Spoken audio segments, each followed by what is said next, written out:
Thomas Wiggins was one of the major musical figures of the 19th century. A child prodigy, he wrote his first composition at the age of 5, but he was black, blind, and enslaved. Otherwise, he might be considered like Mozart. The first black superstar performer in America. He was sort of the Michael Jackson of his era. Imagine if he had been born 100 years later. 1 in 4 American adults have a disability, and I'm one of them. I'm Lachi. I'm a recording artist and disability culture advocate, and I'm here to introduce you to Disabled Renegades. I face each day as a renegade.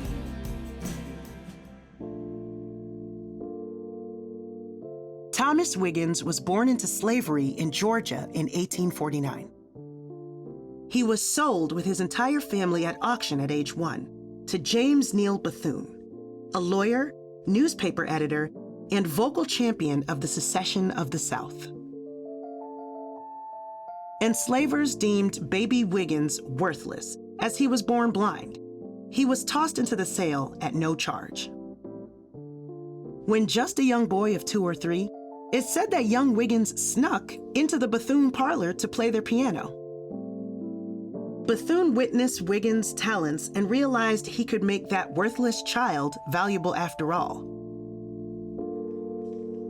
The sight of a piano makes me think about my great-great-great-great-uncle, Thomas Wiggins, and the magic that he would make.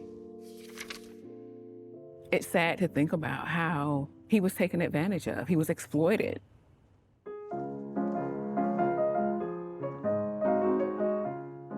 His debut was in 1857, so he would have been about 8 years old. Pretty soon, he was actually, and it's a shocking word to say, he was leased out. Young Wiggins' childhood turned into an unending performance tour. He was billed as Blind Tom, the Blind Negro Boy Pianist, and became the highest-grossing, most ticketed act of his time. He played prominent venues in the US and toured Europe, from concert halls in Paris to exclusive forums in London. In 1860, at age 11, Thomas Wiggins became the first Black artist to perform at the White House. One could call Wiggins a Romantic era composer, but he stood out from all that. He had a knack for creating musical imagery with his pieces, really unique things to his music.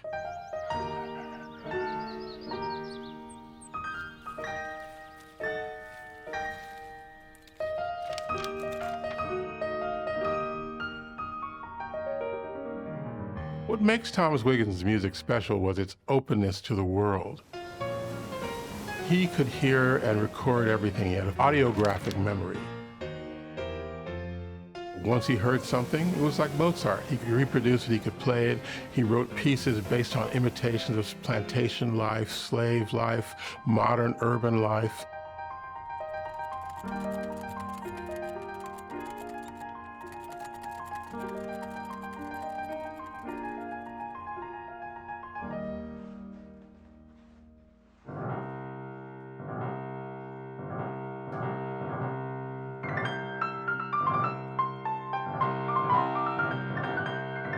Shortly after the First Battle of Bull Run in 1861, young Wiggins composed his recreation of the conflict, also known as the Battle of Manassas. Bethune used the profits from the Battle of Manassas to fund the Confederate war effort in support of slavery. It became Wiggins' most famous piece. In 1863, President Lincoln signed the Emancipation Proclamation, mandating the freedom of all enslaved people. But to ensure the profits kept rolling in, Bethune had Wiggins prosecuted under an inquisition of idiocy and placed under his guardianship.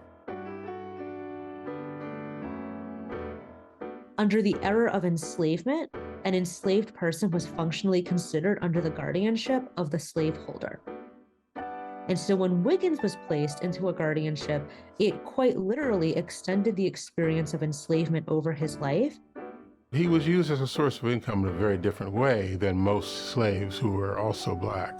He was very profitable.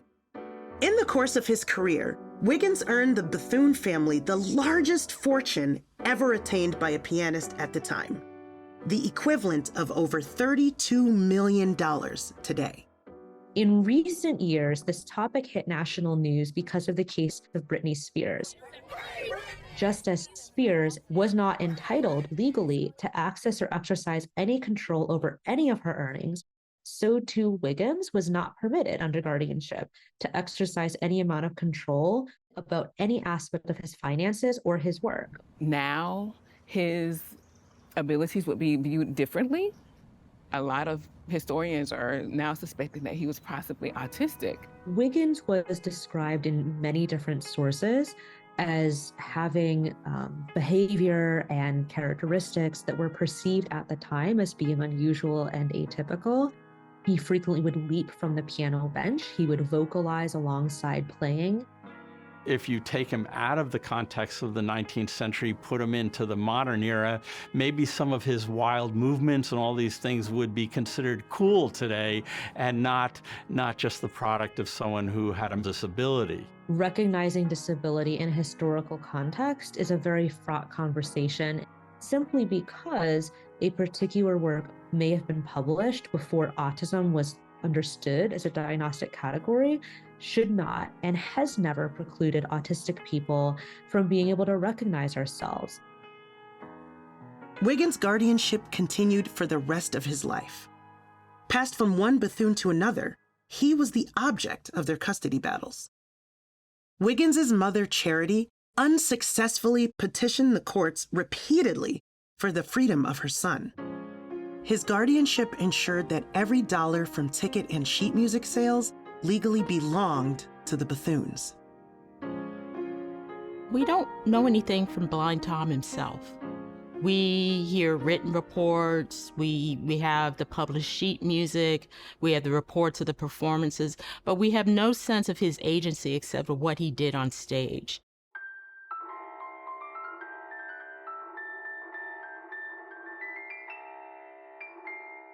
When I was hearing the piece, I was just thinking the opening section is like, right? It sounds like a marching beat, you know? Mm-hmm. And then you have this melody, you know, it's like you got that against, you know, that marching type vibe, and then you got this middle section where it's like really like a sad type of moment there, because it's really slow. And it's really, you know, legato, you know, and then all of a sudden, you know, he starts banging on the piano. What is a tone cluster? We heard it, right? But maybe people didn't hear it. It's basically playing all the notes on an instrument on the piano within a certain range, where you can play it anywhere. Every time I do this lecture and I play the part about the Star-Spangled Banner, and then you play the tone cluster in the middle of it, people break out laughing. They just can't help it. Yeah. I think there's always something a bit subversive about his music.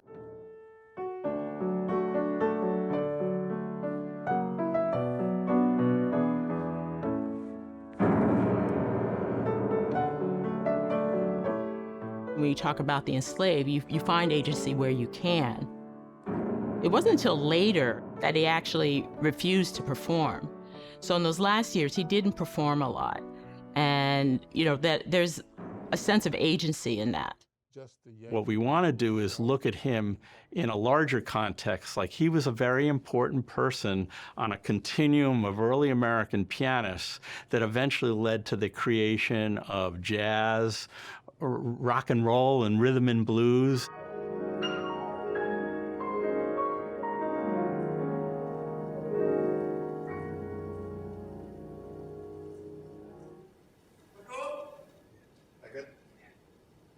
One thing that I kind of want to hit on a little bit is the trope of the Black blind musician. It's a trope that you have to deal with. It's a trope that I have to deal with. We both have to deal with it. Right? We play the piano, we're Black, we're blind, we're musicians. Yeah. How do you react to that trope? What do you think about it? How does that make you feel? I always tell people, look, at the end of the day, we're trying to accomplish the same goal as everybody. You treat others the way you want to be treated, period.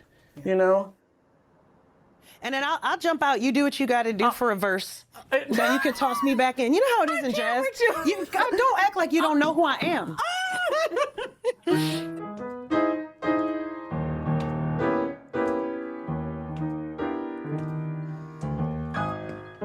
The autumn leaves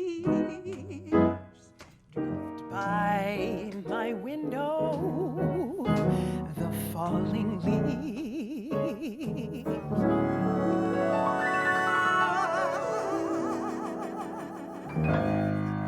Yeah, baby. Yeah, baby. It hit me hard to learn about the exploitation that Blind Tom had to go through. What we have today is the ability to create community, Right. the ability to not be so isolated and to share our wins and our woes with our community. I'm super grateful for that. Nearly 200 years since Wiggins was born, it's still a struggle to be seen as a whole person, a musician, an artist. I am proud to be disabled. At the same time, I am disabled because who I am is not fully and completely accepted in the world.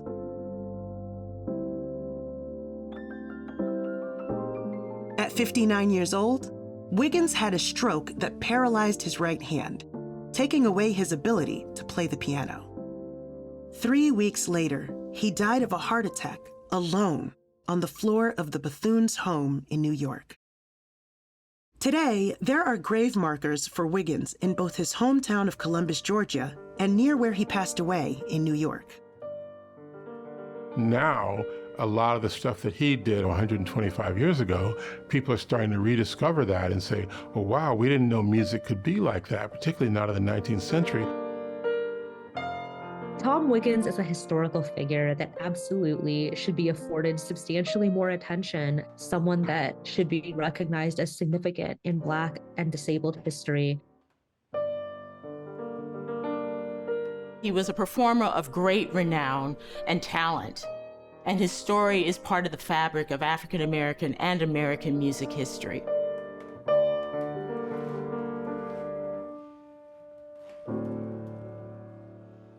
Has there been any conversation today with the descendants of the Bethune family?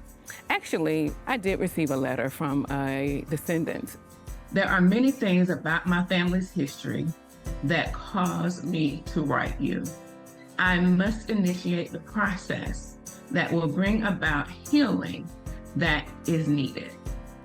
I want to apologize for what was done by my ancestors to your ancestors, but I don't think that the work is done just because I have seen the light. I live my